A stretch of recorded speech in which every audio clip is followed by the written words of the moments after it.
রায়কে থেকে থেকেই মনে হতো বাংলার শেষ ইংরেজ। বিখ্যাত মার্কিন পত্রিকা ৮০-র দশকে তাকে নিয়ে দ্য লাস্ট ইংলিশম্যান শিরোনামে স্টোরি করার বহু আগে থেকেই। ওই অনুভূতিরই অন্য অংশটা বসন্ত চৌধুরীকে নিয়ে। যখনই দেখেছি ভদ্রলোককে, ওর কেতাদুরস্থ জমিদার বেশে মনে হয়েছে বাঙালির ইতিহাস কিংবা তেমন কোনো উপন্যাস থেকেই উঠে এলেন বুঝি এইমাত্র। ৮০-র দশকের শেষ দিক আর ৯০-এর দশকের মাঝামাঝি অবধি যখন খুব ক্ষণ ক্ষণ আঁচে দেখা হচ্ছে, তখন অনুভূতিটার সঙ্গে একটা আশঙ্কাও জুড়ে গেল। হায় রে, এই বসন্ত চৌধুরী বাংলার শেষ বাঙালি হয়ে পড়ছেন না তো? শেষ ইংরেজ হয়ে পড়তে সত্যজিৎ রায়কে সারাক্ষণ স্যুট বুট টাই চড়াতে হয়নি। ঢলা পাজামা পাঞ্জাবিতেও একটা সাহেব শুভ ব্যাপার জড়িয়ে থাকতো। কথা, কথার ভাবভঙ্গি, উচ্চারণ, হাঁটাচলা, দাঁড়ানো, তাকানো কিসে নয়। বসন্ত চৌধুরীর বাঙালিয়ানার শুরুই হতো পোশাক-আশাক, চেহারায়। কন্দর্পকান্তি চেহারার সঙ্গে আমে দুধের মতো মিশত গলার ভারী গোল আওয়াজ, শরীরের শান্ত চলন এবং গভীর চাহনি। চওড়া কপাল থেকে পায়ের বিদ্যাসাগরী চটি এ অবধি এক পূর্ণ বাবুটি। এ তো গেল দর্শনধারী বসন্ত। মনে করুন, ভগবান শ্রীকৃষ্ণ চৈতন্যদেব গয়ায় পিণ্ডদানের সময় শ্রীহরির পাদপদ্মস্থলে অশ্রুবর্জন করছেন। মনে করুন, আঁধারে আলো ছবির নায়ক গঙ্গা স্নানে যাচ্ছেন, যেতে যেতে আবিষ্কার করছেন নায়িকা সুমিত্রা দেবীকে। কিংবা রাজা রামমোহনে রাজা সংরক্ষণবাদীদের সঙ্গে তর্কে নেমেছেন, বা মৃত্যু ঘনিয়ে আসার দিনগুলোয় বিধ্বস্ত শরীরে বিলেতের শীতে পথে হাঁটছেন। এই মূর্তিগুলো বাঙালি স্মৃতিতে বসন্ত বাঁধা পড়েছে। বসন্ত চৌধুরীর জন্ম নাগপুরে ৫ই মে ১৯২৮। সেখানকার মরিস কলেজ থেকে গ্র্যাজুয়েট ১৯৪৯-এ। ১৩ বছর বয়সে বাবা সিদ্ধিশচন্দ্র চৌধুরীকে হারিয়েছেন তিনি।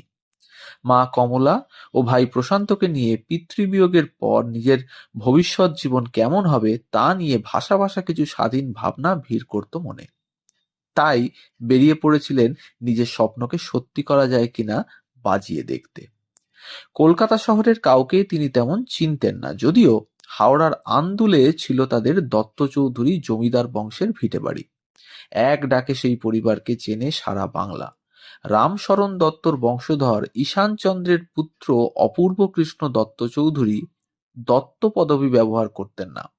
তিনি আন্দুলের পৈতৃক ভিটে ছেড়ে নাগপুরে বসবাস শুরু করলেন ১৮৮৬ সাল থেকে। সেখানে তিনি আইনজীবী হিসেবে কাজ শুরু করেন।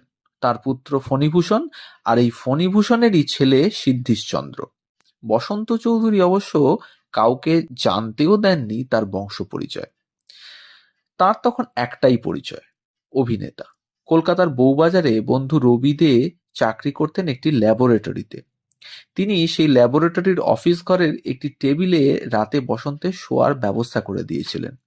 সারাদিন কলকাতার বিভিন্ন স্টুডিও পাড়ায় ঘুরে পরিচালকদের, প্রযোজকদের সঙ্গে পরিচিত হয়ে রাস্তার কোনো পাইস হোটেলে খাওয়া দাওয়া সেরে রাতে সেই টেবিলেই শুয়ে পড়তেন। তবে সিনেমার নায়ক হওয়ার মতো চেহারা ছিল বলে প্রযোজক পরিচালকদের চোখে পড়তে খুব বেশি সময় লাগেনি। বাংলা সিনেমায় তখন বিমল রায়, প্রেমাঙ্কুর আতর্থী, নিতিন বোস, কার্তিক চট্টোপাধ্যায়, অমর মল্লিক, সুবোধ মিত্রর মতো বাঘা পরিচালকরা কাজ করলেও বি.এন. সরকারের নিউ থিয়েটার স্টুডিওর দীর্ঘ গৌরবময় ইতিহাসের শেষ অধ্যায় শুরু হয়ে গিয়েছে। ৪০-এর দশকের মাঝামাঝি থেকে তাদের ছবি ফ্লপ হতে শুরু করেছে। কোম্পানির আর্থিক অবস্থা ভালো নয়, যদিও সেসবের কিছুই তখন বসন্ত জানতেন না। তিনি কলকাতায় এসে নিউ থিয়েটার স্টুডিওতেই প্রথমে হানা দিয়েছিলেন। কয়েক মাস ঘোরাঘুরির পর সদ্য প্রতিষ্ঠিত স্টুডিও রাধা ফিল্মসের মাধব ঘোষাল তাদের নতুন ছবি মন্দিরের নায়কের চরিত্রে নির্বাচন করলেন বসন্তকে। ছবির পরিচালক ছিলেন দেবকী বসুর ভাইপো তথা সহকারী চন্দ্রশেখর বসু। ৩,০০০ টাকার পিকচার কন্ট্রাক্ট হলো। অগ্রিম হিসেবে বসন্ত পেলেন ৩০০ টাকা। সেটাই তার কলকাতায় এসে প্রথম রোজগার। টাকা হাতে পেয়ে তার মনে হয়েছিল আমি বা কে আর লর্ড লিনথিনগোই বা কে। শুটিং শুরু হলো। এমনই এক সময়ে শিল্প নির্দেশক সৌরেন সেনের সুপারিশে নিউ থিয়েটার্স থেকে ডাক এলো বসন্তের। শুনলেন নিউ থিয়েটার্সের নতুন ছবি মহাপ্রস্থানের পথের নায়কের ভূমিকায় নির্বাচিত হয়েছেন তিনি। নায়িকা নবাগতা অরুন্ধতী মুখোপাধ্যায়, পরিচালক কার্তিক চট্টোপাধ্যায়। আকাশ ভেঙে পড়ল তার মাথায়। তিনি সৌরেনবাবুকে মন্দির ছবির সঙ্গেই মহাপ্রস্থানের পথের শুটিং করার ইচ্ছে প্রকাশ করলেন, কিন্তু সৌরেনবাবু জানালেন নিউ থিয়েটার্সের ছবিতে কাজ করলে আর কোনো ছবিতে কাজ করা যায় না, সেটাই শর্ত। বিভ্রান্ত দ্বিধাগ্রস্ত বসন্ত ছুটে গেলেন রাধা স্টুডিওর মাধববাবুর কাছে। নিউ থিয়েটার্সের ছবির প্রস্তাবের কারণে মন্দির ছবিতে কাজ করতে পারবেন না বলে জানাতেন। মাধববাবুর দাদা কেশববাবু 3 দিনের হয়ে যাওয়া শুটিংয়ের যাবতীয় ক্ষতিপূরণ হিসেবে দাবি করতে বসলেন। অনেক চেষ্টায় ও দেবকী বসুর মধ্যস্থতায় ছাড়া পেয়েছিলেন বসন্ত চৌধুরী। শুটিংয়ের খরচ দিতে হয়নি বটে, তবে অগ্রিম হিসেবে পাওয়া 300 টাকা তিনি ফেরত দিয়েছিলেন। 9 জুন 1952 সালে মুক্তি পেয়েছিল বসন্ত চৌধুরী ও অরুন্ধতী দেবী অভিনীত কার্তিক চট্টোপাধ্যায়ের দ্বিভাষিক সুপারহিট ছবি মহাপ্রস্থানের পথে, হিন্দিতে যার নাম যাত্রিক। ছবিটিকে বাংলা সিনেমার প্রথম ট্র্যাভেল ফিল্ম হিসেবে দেখা যেতে পারে। সেই সময়ের বাংলা ছবির নিরিখে এই ছবিকে অনেকেই অন্য ধারার ছবি বলে চিহ্নিত করেন।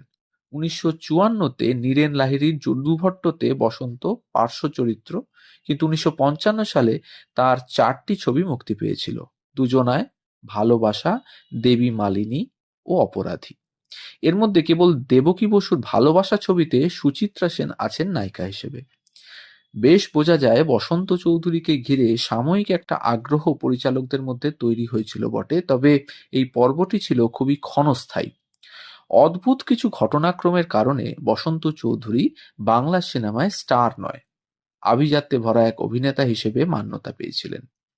1948 সালে দৃষ্টিদান থেকে শুরু করে আরও 7টি ছবির ব্যর্থতার পরে 1954 সালে মুক্তি পায় অগ্রদূত গোষ্ঠীর অগ্নিপরীক্ষা। এতে উত্তম সুচিত্রার বাণিজ্য সফল জুটি বড়ুয়া পরবর্তী বাংলা ছবির দর্শকের সামনে যেমন হাজির হয়, তেমনি 1955 সালে নিউ থিয়েটার্স যুগেরও অবসান ঘটে। বসন্ত চৌধুরী আভিজাত্য বনেদিয়ানা নিয়ে কেবলমাত্র একজন অভিনেতা ছিলেন না, ভারতের প্রাচীন ইতিহাসের ব্যাপারে কলকাতার এক কিংবদন্তি চরিত্র বটে। ত্রিপুরা, কোচবিহার, আরাকান সহ উত্তর পূর্বাঞ্চলের পুরনো রাজতন্ত্র ও প্রত্নতত্ত্বের তিনি বিশেষজ্ঞ ছিলেন। এসব বিষয়ে দেশি বিদেশি গবেষণা পত্রিকায় তিনি নিয়মিত লিখেছেন। মুদ্রা ও গণেশ মূর্তি সংগ্রাহক হিসেবে তার খ্যাতি ছিল বিশ্বজোড়া।